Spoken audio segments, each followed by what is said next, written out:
جراتان البطاطس أو بطاطس الجراتان من الأطباق اللذيذة الشهية اللي بتبقى سايد ديش، أو ممكن إنها كمان تبقى طبق رئيسي بلا منافس، لأنها طعمها حلو جدا ومغذية كمان. ومش لازم يكون عندك المادة الدهنية الكتير اللي بتتحط فيها علشان يطلع معاكي طعمها حلو. تعالي نعملها بطريقة بسيطة واقتصادية والطعم هايل. هنجيب البطاطس ونقشرها ونغسلها كويس، وبعدين نقطعها بالمندولين بتقطيعة هتكون يعني سمكها أقل شوية من البطاطس اللي بنعملها صينية في الفرن، وسميكة عن البطاطس اللي بنعملها شيبسي. تمام. طبعا انتوا عارفين المندولين ده فيه درجات، فانا خدت الدرجة اللي هي وسط ما بين الاتنين. وعند المرحلة دي في مدرستين. في ناس بتحب تدخل البطاطس الفرن من غير تسوية مسبقة، وفي ناس بتحب تاخدها سلقة خفيفة كده قبل ما تبدأ تشتغل معاها. انا من المدرسة التانية اللي بتحب تاخد البطاطس كده سلقة 3 دقايق بالظبط من بعد غليان المية. تعدي 3 دقايق وركزي معايا في الجملة دي لان هنحتاجها بعدين. تمام. بعد ما تهدى البطاطس خالص تاخد ال3 دقايق بتوعها بنصفيها وبنشطفها بمية باردة عشان نوقف عملية السوى.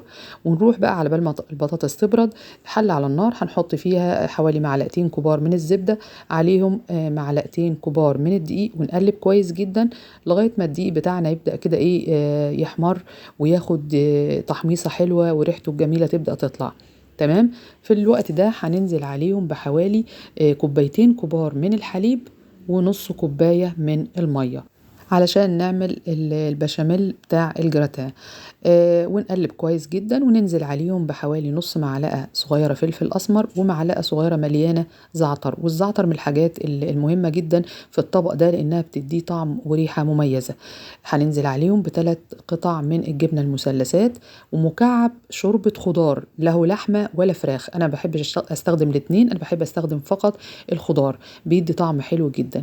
الصوص عندنا بيبقى خفيف، مش اللي هو بشاميل خالص، يعني سايل جدا. وكمان معانا اهم تابل هنا وهو طبعا جوزة الطيب لو عندك، بس انا ما بحبش استخدمها بصراحة. دلوقتي بقيت بستخدم بديل لها هايل جدا، هنعمله مع بعض على القناة الفيديو اللي جاي ان شاء الله، من اجمل ما يكون، اللي هي الكبابة الصيني.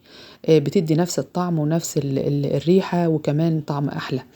ونروح نجيب طبق الفرن ونبدأ نحط فيه من تحت كده طبقة من البشاميل أو الصوص اللي عندنا، ونبدأ نرص عليه البطاطس. وهنا هنيجي فاكرين لما قلت لكم خدوا بالكم من 3 دقايق بس. أنا للأسف البطاطس يعني زودت عليها السوى شوية، وصلت ل5 دقايق فبدأت تتكسر زي ما انتوا شايفين.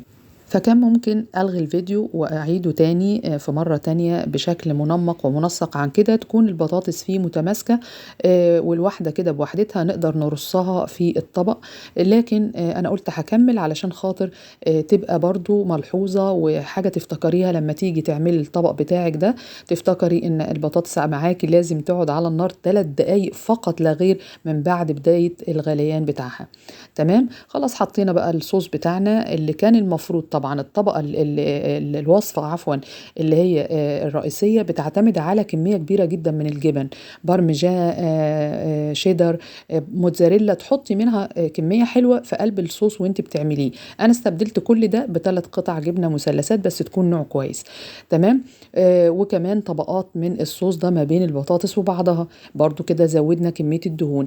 هنيجي كمان على الوش هنا انا حطيت شوية بس من الجبنة الموتزاريلا، وهنا برضو كان ممكن تحطي كمية كبيرة برضو من يعني جبن، ميكس جبن تكون كميتها كتير، لان زي ما قلت لك الطبق ده بيعتمد على المواد الدهنيه اللي هي بتبقى في الجبن الكتير وفي الكريمه اللباني اللي احنا بنضيفها كمان مع الصوص اثناء تسويته.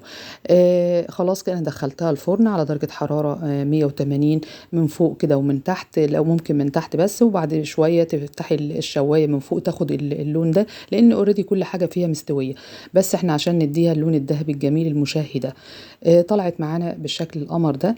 طعمها يا جماعة والله رغم ان هي مش مكلفة خالص ومش ما فيهاش الحاجات الكتير قوي اللي في الطبق الاساسي او الرئيسي او الوصفة الاصلية بمعنى اصح. وان شاء الله هعملها معاكم برضو تاني واقول لك قد ايه فيها كمية الدهون المحطوطة من خلال الجبن والكريمة اللباني وما الى ذلك. طلعت طعمها حلو قوي وبسيطة وكمان مش تقيلة على المعدة زي الوصفة اللي هي الأصلية. زي ما انت شايفة كده ما شاء الله جوسي جدا، بتلظ خالص، صوص طعمه حلو قوي وجميل رغم بساطة المكونات اللي احنا حطيناها واحنا بنعمل الصوص وكمان بنعمل الطبق بشكل عام. اتمنى تكون الوصفة عجبتكم ويا رب تجربوها وتعتمدوها ان شاء الله لطبق يعتبر مش هقولك صحي بالكامل لكن نص صحي بعيد عن دهون كتير قوي ممكن تتعمل بيه. لو عجبكم الفيديو اتمنى تعملوا لايك وشير واشتراك في قناتي على اليوتيوب مطبخ اماني شتا. دمتم في امان الله، مع السلامة.